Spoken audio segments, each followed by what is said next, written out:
Módulo 2, aula 4. Sistema elétrico. Antes de nós entrarmos na norma NR10, vamos conhecer um pouco como surge a eletricidade e como ela chega em nossas casas e empresas. Primeira pergunta: o que é o CEP? Lá em cima tem a resposta: Sistema Elétrico de Potência. Mas o que é esse sistema? É o conjunto de todas as instalações e equipamentos destinados à geração, transmissão e distribuição de energia elétrica até a medição, inclusive. Muito blá blá blá. Vamos tentar entender isso daí de uma forma esquemática? Vamos pegar, por exemplo, aqui esse esqueminha. Nós temos uma barragem com um sistema de geração de energia elétrica, uma usina hidrelétrica, de onde da saída do gerador sai uma tensão, normalmente até 13, 15, 20 kV. A partir daí, essa tensão é elevada, e essa tensão elevada, neste ponto aqui que a gente está vendo, costuma ter uma primeira medição para saber quanto que essa usina está gerando de energia e quanto que ela está entregando para a linha de transmissão, para o sistema de transmissão. Várias torres que percorrem centenas e algumas vezes até milhares de quilômetros, chega numa subestação abaixadora, a partir de onde nós vamos ter uma linha de distribuição que vai chegar na casa das pessoas. O ramal de distribuição numa residência, por exemplo, onde nós vamos ter um poste com uma medição. Então, se a gente falar, nós temos nessa primeira área o sistema de geração, nessa segunda área aqui o sistema de transmissão, e aqui nós temos o sistema de distribuição. Energia elétrica é uma das formas de energia mais utilizadas do mundo. Energia elétrica é baseada na produção de diferenças de potencial elétrico entre dois pontos. Essas diferenças possibilitam o estabelecimento de uma corrente elétrica entre esses dois pontos. Isso é uma recordação. Isso é uma coisa que nós vimos lá no módulo 1. Se a gente tiver dúvida, voltamos lá para relembrar isso daí, como que funciona. E existem várias formas de conversão de outras formas de energia para energia elétrica. De novo, na natureza, nada se cria, nada se perde. Tudo se transforma. Então, energia elétrica é uma das formas, resultado de uma conversão ocorrida. Qual fonte de energia gera uma energia elétrica? Uma energia térmica, uma energia eólica, uma energia solar, uma energia nuclear, uma energia hidráulica ou mesmo uma energia mecânica. Várias formas que podem, através de um processo de conversão, resultar numa energia elétrica. O sistema de geração se encerra onde tem um sistema de medição de energia, quando sobe a tensão para aqueles 138 até 750 kV que a gente falou. A partir daí, nós estamos falando de transmissão de energia elétrica. Na fase de geração, existe uma série de riscos que são similares e comuns a todos os tipos de sistemas que a gente viu ali. Por exemplo, nós falamos do sistema de geração eólica por vento e geração por uma turbina de vapor. Então, existem vários riscos presentes nessa situação. Por exemplo, instalação e manutenção de equipamentos e maquinários, turbina, gerador, transformador, disjuntor, capacitor e daí por diante. Manutenção das instalações elétricas industriais após a geração e operação de painéis de controle elétrico. Vamos só conhecer um pouquinho do que é a geração de energia elétrica, como que é a participação e como que é a forma da geração de energia elétrica no Brasil, uma forma bem rápida, bem simples.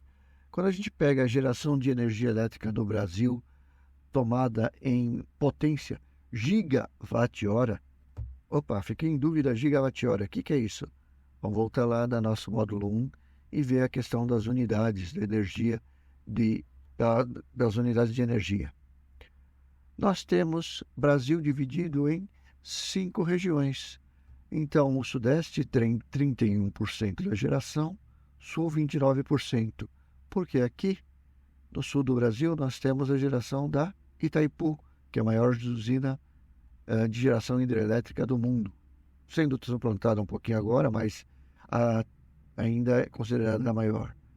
Isso daqui é uma informação que sai de um órgão do governo brasileiro, que é a EPE, que publicou em 2017 essa informação.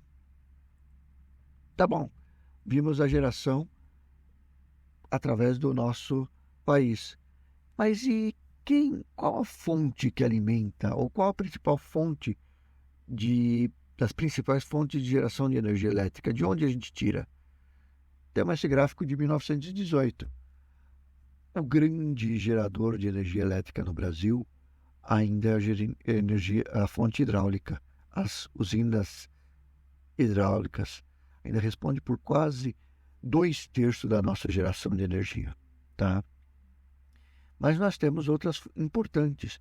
Por exemplo, aqui nós temos biomassa. O que é biomassa? Por exemplo, queima de lenha, bagaço de cana, lixívia, biodiesel e outras fontes de energia. Muito grande já está a energia eólica. Aquele baita ventiladorzão que a gente vê lá no Nordeste ou no Sul do país. Porque são regiões que têm um grande potencial de vento. Temos gás natural, nós temos energia nuclear, nós temos energia solar. Então, o Brasil tem uma matriz bastante diversificada em termos de geração, mas ainda 2/3 são fontes de energia hidráulica. Qual que é a grande vantagem do que a gente viu tudo isso daí? São fontes, uma boa parte das nossas fontes são fontes renováveis. Se a gente pegar um histórico ao longo dos anos, e o último registro que tem ali de 2018, 83% da nossa matriz de geração de energia elétrica é proveniente de fontes renováveis. Então, nós não estamos, por exemplo, fazendo queima de fontes não renováveis como carvão. Nós estamos usando água que passa, vento que passa, energia que tem, energia elétrica, solar que tem. Tá, isso é importante? Se a gente comparar com o mundo, a média das fontes renováveis no mundo é só 24%. Dentre das fontes de energia renováveis, tem algumas que estão chamando muita atenção nos últimos anos. Energia eólica, energia a partir do vento. Olha que coisa, olha como cresceu aí nos últimos 10 anos, nós podemos falar, a questão de geração de energia eólica. No início bem lentamente, mas aí nos últimos 6 anos é uma curva que tende a cada vez mais subir.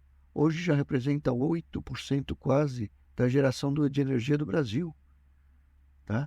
Do ano retrasado, de 17 para 18, subiu quase 15%.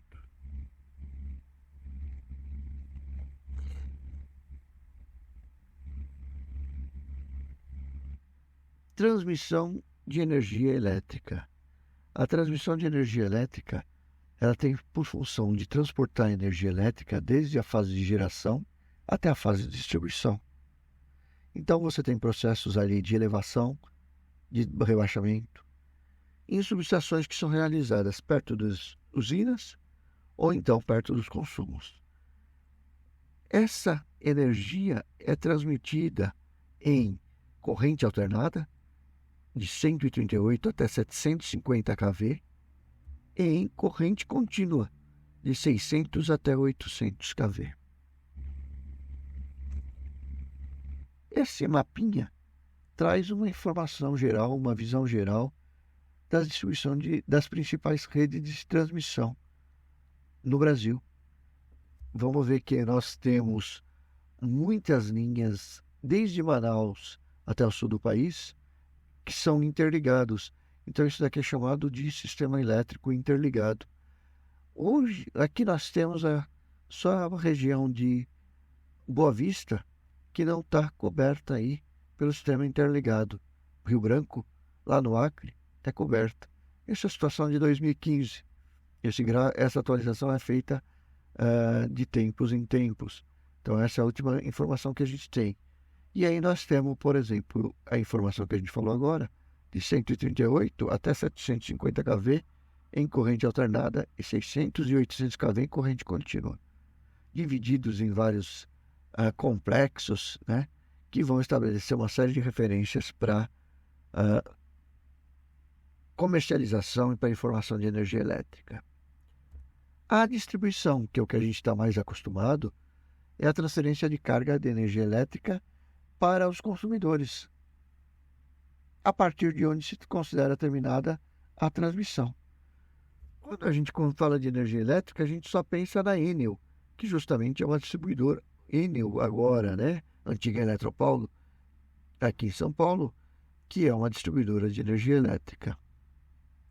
As principais componentes do sistema elétrico de distribuição são redes primárias de alta tensão, redes secundárias em baixa tensão, ramais de serviço de entrada, medidores, transformadores, capacitores e reguladores de tensão. Dia a dia nosso, nós estamos em contrato com a distribuidora local, porque é ela que nos alimenta na maior parte das empresas em termos de energia elétrica. Comercialização. Nós não vamos nos aprofundar nesse assunto, mas acontece que a comercialização é todo o processo de compra e venda de energia, seja no atacado, entre a geradora e as transmissores e as distribuidoras, e no varejo entre a gente, consumidores residenciais, consumidores comerciais e os próprios indústrias. Tá? Comercialização, o setor de comercialização não está associado a nenhum equipamento especial. E na estrutura tradicional do setor elétrico, ela está basicamente associada ao segmento de distribuição. Também alinhado ao processo de comercialização de energia elétrica, surge e aparece a micro e a mini geração distribuída, que tem crescido muito no país. Apesar disso, ainda representa só 0,1% da energia gerada no Brasil.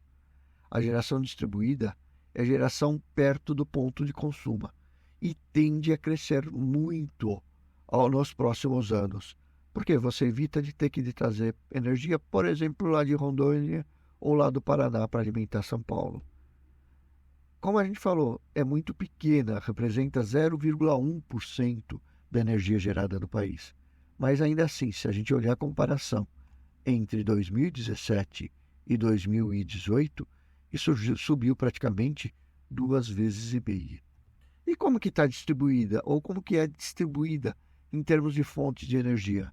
Vamos olhar aqui essa pizza que aparece aqui. Nessa mesma informação desses 828 gigawatts de energia, 63% é energia solar, 19% elétrica, outras renováveis e eólica muito pequena. Por que eu tenho pouca eólica? Porque a eólica eu vou precisar muito de vento. E dentro de uma cidade como São Paulo, por exemplo, você não tem uma quantidade de vento em número de horas suficiente que justifique sua instalação. Mas você vai ter uma grande exposição solar que permite essa geração. Com isso, nós terminamos uma informação geral e uma apresentação sobre sistemas elétricos. É um assunto bastante interessante, é um assunto bastante vasto e, para quem tem buscando oportunidade de negócio nos próximos anos, essa daqui vai gerar muita oportunidade de trabalho. Vamos acompanhar e vamos trabalhar em cima disso. Gente, boa sorte na prova.